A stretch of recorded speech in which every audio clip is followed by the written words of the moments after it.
You know what? It's always so nice when toxic bitches stop talking to you. Is that right, Karlie? Is that right?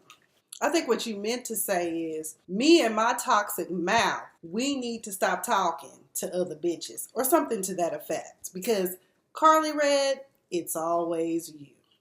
You're the toxic one in the group. Can't blame shit on Jasmine. Can't blame shit on Tommy anymore. They're not there. Anywho, what's up, everybody? This is your girl, Miss Sophia the Diva. I'm back here again. I know I am totally behind on my reviews. I meant to get this in, but I ended up having to go out on a retreat to help out with that, so I couldn't do anything. I was getting ready for that last week, and so my anal retentive, everything needs to be done decent and in order, so we'll backtrack. And y'all can watch this one on the playback from way back. And then I'm going to fast forward and do this week's episode. So we are talking about Love and Hip Hop Atlanta. We are in season 7. Can you believe it? We are in season 7. And we are going to be discussing episode 12. Don't you mess with Texas. Dun, dun, dun, dun. Well, you're driving down the highway in your fancy car, got that radio blasting, and you're feeling like a star. Don't you mess with Texas. Dun, dun, dun, dun. And that's right, these fools did mess with Texas. Oh, we can't take them nowhere, Jesus. Maybe we should just leave them all down there in Bankhead, okay? But when this episode opens, messy mouth Karlie Red, aka the bird is a word, the bird, the bird is a word, Melissa and Tokyo, they had to catch a later flight. They didn't fly in with the rest of the group, so they're on the bus. And Melissa is like, yo, what's up, what's wrong? And Tokyo was like, I just don't fuck around with messy bitches. And she's like, well, I know it ain't me or whatever. And then Karlie's like, well, you know, it's always nice when toxic bitches stop talking to you. First of all, Melissa was like, I know it ain't me. So it has to be Karlie. So they talk about it. And Tokyo is like, I just really don't want to talk to her. Because, you know, Karlie loves to keep up mess. And honestly, as we will see as these episodes progress at the Dude Ranch and in Texas, Karlie's fingerprints are all over everything, all the disastrous things that happen, all the conflicts that happen. It was like a domino effect. And the common denominator, Karlie Red. Either way, let me go ahead and get the minute details or the minute storylines out of the way. First of all, I want to say we should all be praying for Bambi and Lil Scrappy. During this episode, Little Scrappy was reported that Little Scrappy was in a major car accident. You know, Bambi has had struggles maintaining her pregnancies in the past, so she doesn't need that stress, but he was hospitalized. And when I last saw Bambi's IG a couple of days ago, I think he was still in the hospital, and she was like, somebody's going to bring me to bed because y'all know I'm not going anywhere. Mama D is still allegedly on the mend. Crackhead Ernest has come home. At this point, I'm wondering, like, were y'all just saying Ernest was in a trap house, when he really was at his mama's house? I mean, Mr. Ernest looked good. But let me tell y'all something. I know a few crackheads, because people are like, oh my God, he's been on crack. Let me tell you something. I know a couple of crackheads, and you would never know they were crackheads. You look at them, they look healthy. They got all their teeth. They look good. They functioning crackheads, okay? You can be out there on crack if you want to and still look good, okay? So, Ernest is back home. Mama D up here bamming on this wine glass with this scepter. I'm like, you gonna mess around and you gonna have to go in the hospital for stitches. You gonna mess around and break this daggone glass that you keep digging to have Ernest come and serve you. Now, supposedly, Ernest and her went and talked to the pastor. He said he not going to do crack no more. He been delivered. So, speaking of which, have y'all seen the latest video of this fool? What's his name? Caldwell? Andrew Caldwell. He booed up with some Chinese Asian lady he done paid to be on camera with him. That looked uncomfortable as fuck. But either way, let me get back to the story at hand.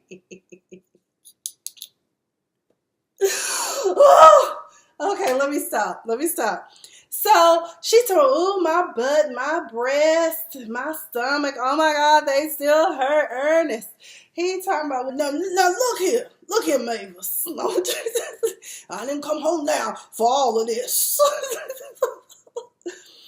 What you ain't gonna do, I'm not nobody's house boy. You're not gonna be up here dinging and ringing and knocking on things. Now, if you need something, I'm here to help you.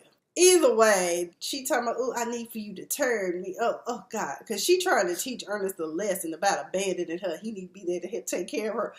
Needless to say, these two are nasty. Don't nobody want to know about a geriatric romance, Mona. That's all I'm going to say. I guess because she can't have sex still because she ain't completely healed. So she said, you know what they say.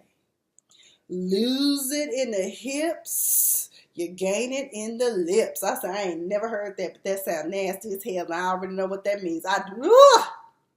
Then Mama D must be feeling better the next day. I don't know when this was filmed, but she decides to go over to her son and daughter-in-law's house and start this pseudo construction site. I said, y'all know this is staged. Y'all couldn't find nothing else for Mama D to do other than go over here and lay out some plastic wrap, this construction plastic that they usually use to wrap bodies up in, and try to build a nursery in the kitchen.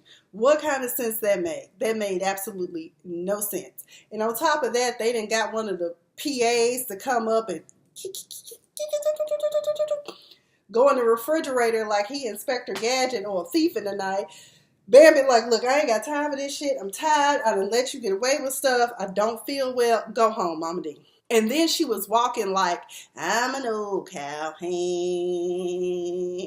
from the Rio Grande. Talking about she John Wayne. And they were like, well, how you gonna get home? I got a horse. I was like, she also has a smartphone and she can call Uber or Lyft or ride share of some sort or taxi. Jess Brittany is out riding around and getting it down here in H-Town.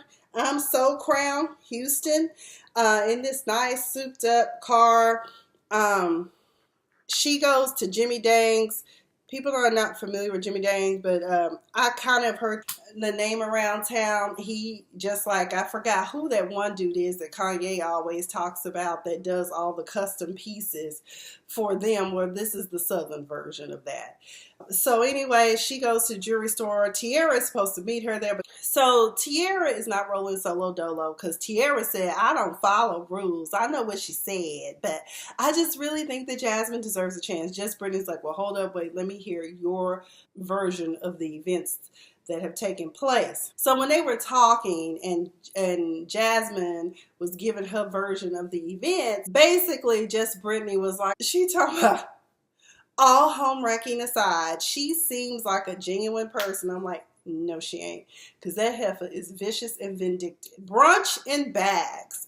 So Sierra and Mimi, Peacemaker Faust, decide that they are going to have a come to Jesus moment with Spice in Tokyo. That shit didn't go well at all. Spice is sitting up there with her blue hair, chest out like she don't care. And Tokyo shows up. She's like, oh, hell, I thought we were having brunch. I didn't know. She talking about, I thought we were having hash browns. I didn't know they wanted me to hash it out with Spice. Maybe they should have told you. Maybe they shouldn't. But would you have come if you had known Spice was going to be there? Turns out Spice, and I'm not mad at her. A lot of people were mad at her for her comments. But I'm mad and not mad at the same time. And this is why. Number one, Spice was upset with Tokyo based upon her relying to her detriment on the words of Karlie Redd, because apparently Spice is not privy to the fact that Karlie Redd is the messy, pigeon-carrying bird of the group. Okay, she loves to stir the pot, keep up mess. So she done went and misconstrued a conversation that was had with Sierra, Tokyo, and her. Now, we all heard when Tokyo went off and said, I don't want to hear anything about Tabius, Spice, Paprika, none of those spices. Fuck them all. It wasn't fuck Spice, because fuck that bitch, she with my man. It was like, fuck everything. I don't want to hear anything you have to say. That's what that was. But instead, Karlie conveyed to Spice the initial thing that you would think is, oh, she told me to fuck me? Well, fuck her too, her fat ass. She ain't too far from someone's. I said, you know what? I can't. Needless to say, Spice over here speaking in tongues, that patois. She said something about me was. And then Tokyo was like, you was who? And then Sierra Mimi is like, she's speaking her native language. You know, sometimes we don't understand what she be saying either, baby.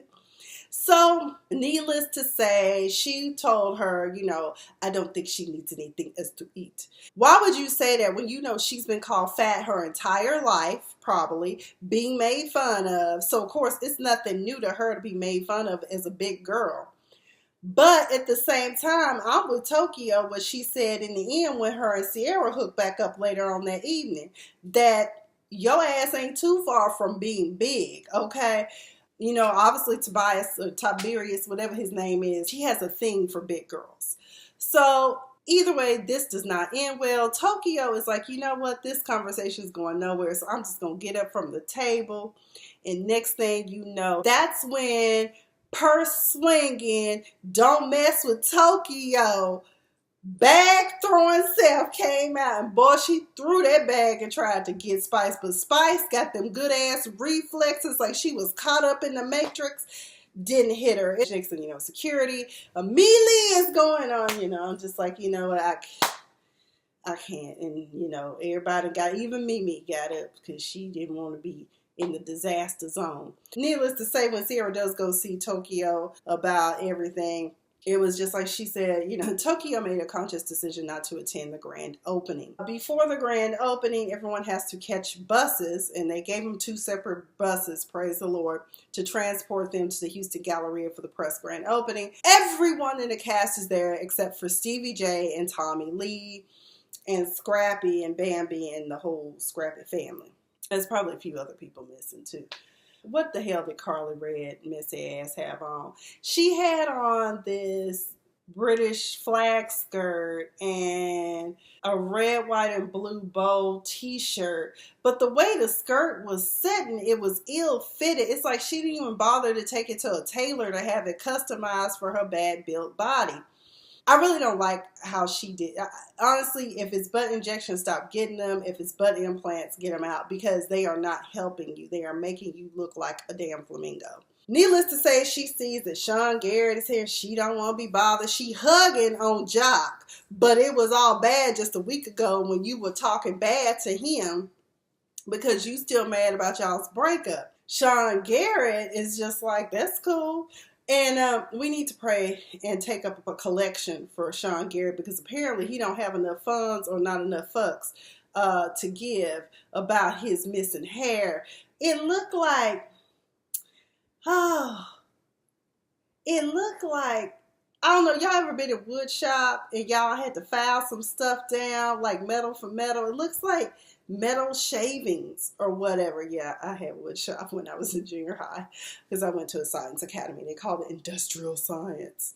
Yeah, but it looked like that, or pencil sharpener shavings, you know, from the lead of the pencil. It wasn't good looking. I said, maybe you should just go ahead and just give it up. You know, maybe you and Prince William, y'all both can go just give up y'all's hair, okay? Him too. He can get it too. I think he's a good-looking man, but baby, you're looking older than what you are. Your mama probably, if she was alive, would tell you shade it off. But Karlie trying to act like, I'm just all over Sean. He is fucked up. I don't know why he on this trip. Oh, and another thing that bothered me about what Karlie said on that bus ride with Tokyo is how in her confessional she was like, you everybody know, if you not fucking your man, so he'll move on to one that will. And I'm just like, it doesn't always have to be like that, but since you thought delicious, you get around, you probably wouldn't understand that concept. And let me back up because I keep missing stuff. I'm kind of all like I said, it's been over a week. Y'all know that. So in the Tokyo Spice conversation that went left, when Spice said in her confessional, I'm not trying to body shame, but Karlie told me that she's been talking mad shit. At the table, that is when you should have said, well, I heard from Karlie that you said. And no purse flying, no body shaming ever would have happened. Okay? Number 2, Tokyo was like, you're not too far from me, and my issue is not with you, it's with Tabius. Because, like, he was just proposing to me last night on Snapchat. You didn't see that shit? So it's just a level of maturity and communication in that situation. Same thing going on here on this bus situation. Karlie is so close to her own situation, she can't see the shit that she does. And then, too, she probably can, but y'all know she was working on Saints and Sinners. But now she got to go hard because they killed her off on that. Sorry to ruin it for y'all if y'all didn't know, but y'all find out how she died if you watch. I love how she said, she told Sierra when Sierra came talking about, I don't know why Spicy talking about me. She just one hamburger away from being as big as me. And she fat and she ugly on the eyes. I said, ooh, shit. Rasheeda is so excited about her grand opening. She can't be pressed about those pressing matters with her group. When everybody gets there, she's like, where's Tommy? They tell her what happened to Tommy. Where's Tokyo? Tokyo's not coming because Spice and her got into it. Spice is like, she threw a puss at me. And then Karlie talking about, all day we can talk about each other. We don't need to resort to violence. And Mimi's like, Miss Vegetable Tray. Because y'all remember, now keep in mind, go back to that scene. She came for Tommy and I think Lovely Mimi was with Tommy, Sierra was with Tommy, and then Karlie had her little ragtail, what they really gonna do, crew with her, and that's when the vegetables. So keep that in mind. Keep that in mind. So press is open. They didn't really show us what the inside of the store looks like. If you're in Houston, tell me what that's about. Next time, maybe when I'm in Houston. You know, Boulay is this summer. But sorority sisters, especially my line sisters and all of us of the Theta Xi chapter of Alpha Kappa Alpha from the University of Tulsa have been talking about doing that. But I haven't registered and I really don't have the funds to do it. But maybe I can buy me a little cheap ticket and shoot on down there. Maybe we can all go to Prest and check it out, okay? Jess Brittany gives the performance of a lifetime. She keeps it classy because Erica Mena at the after set that they have after the Press grand opening, Jess Brittany, as promised, performed. I really wasn't digging her performance. It was lackluster, but I did find it odd that no one was paying attention. And you got Erica Mena screaming like the banshee she is. Boo! Ain't nobody listening. You in your hometown. There ain't nobody listening to you. And I'm just like, but notice sis, she on stage and you on the ground in general admissions, okay? So, you know, Estelita talking about just trash. Erica Mena want to call her just beneath me. Actually, you're just beneath her because she was on stage, but okay. Just Brittany was like, hey, I'm on stage. I need for y'all to stop talking during my performance. I'm an artist and I'm sensitive about my shit. I was like, you're no Erykah Badu, but okay. And I think it was just the tracks. The tracks were horrible. And I was like, please don't tell me those were Stevie J produced tracks. Because that was trash. Is he in prison during this? Not prison, but did he get sentenced to jail during these episodes? Because I would have expected him to at least pop up at some point during these episodes.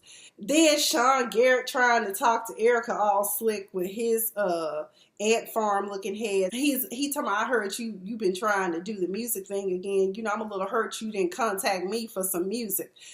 And I'm just like, you ain't hurt. You know that girl got struggle vocals. Oh my God. He told me, you know, I really like her attitude. I was like, yeah, notice you didn't say anything about you really like her vocals. And then Karlie complaining about him being on the trip and how he ain't no fun. I was like, no, not your type of fun, because he ain't about that mess. The more mess you have, the more stress you gonna have. Okay, that's what it is. The type of fun that you like to engage in could possibly get people hurt or murdered. I'm just saying. Your gossiping almost got Spice whoops upside the head. Sean Garrett consulted with Jock and asked him what he should do, and Jock was like, run. Now, Jock also said that even though she offered me her stuff, you know, there is a fresh breakup, and I'm not going to take it right now.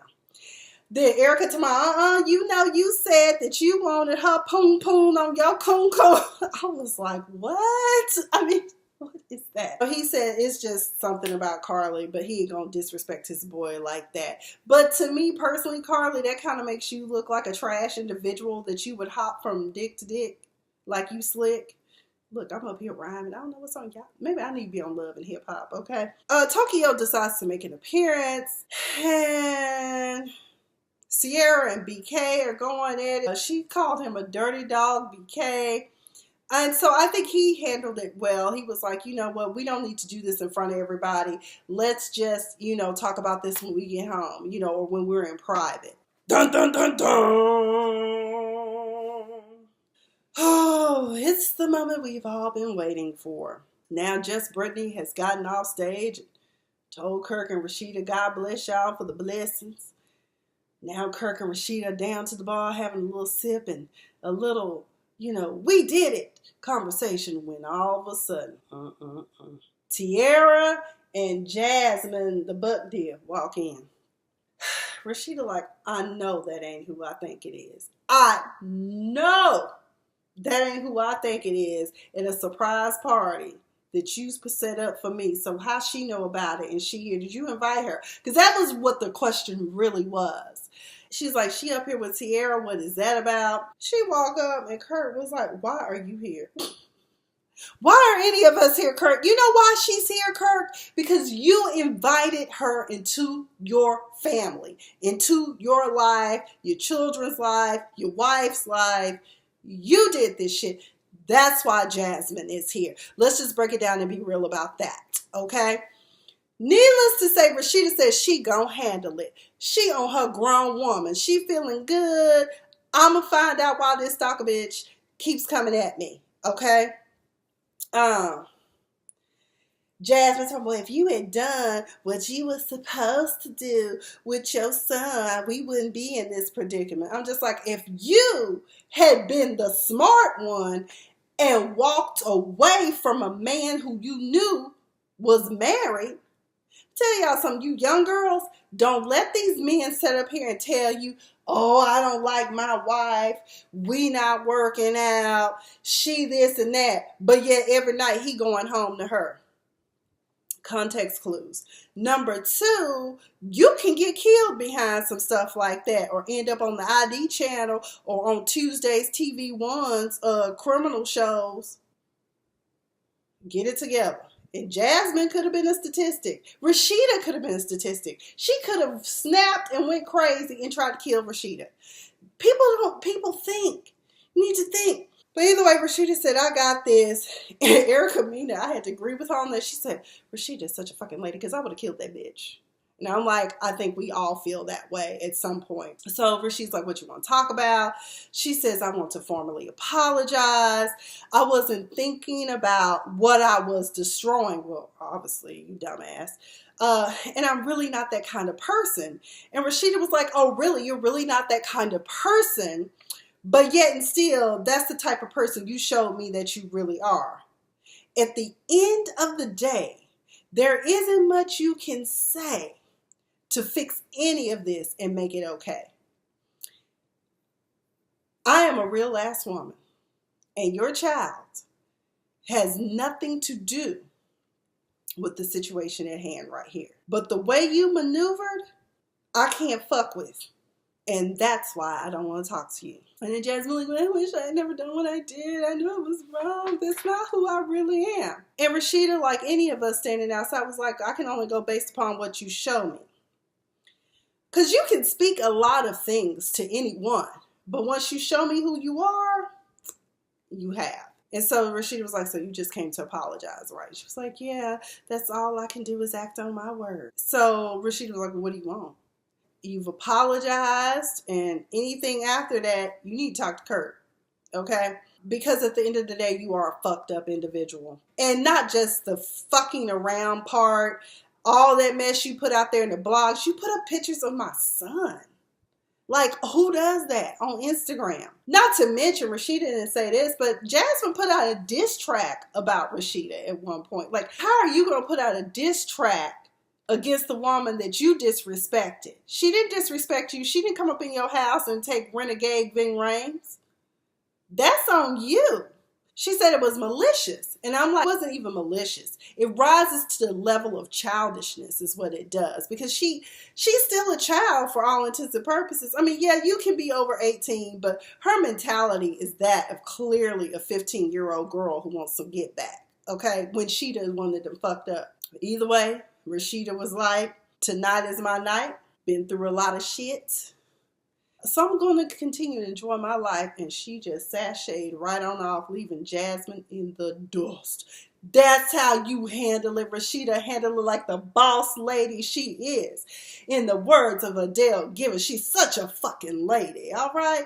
Needless to say, that concludes this episode. Be sure to subscribe to my channel. Again, I do apologize for the delay. Again, I've got some things I need to share with you guys, but I'm still sitting on it because I'm still waiting for everything to be... but great things are happening for me. And I'm so excited. I'm so grateful. And I want to say thank you to all of my new subscribers. I had someone recently subscribe, I think it was B Sprex. He reached out and said, you know, I'll subscribe if you subscribe to mine. Now, he into bass fishing and pro fishing. Baby, I'm not into fishing. My little self used to get out there with a cane pole and some worms and fish when I was a little girl with my great-great aunt.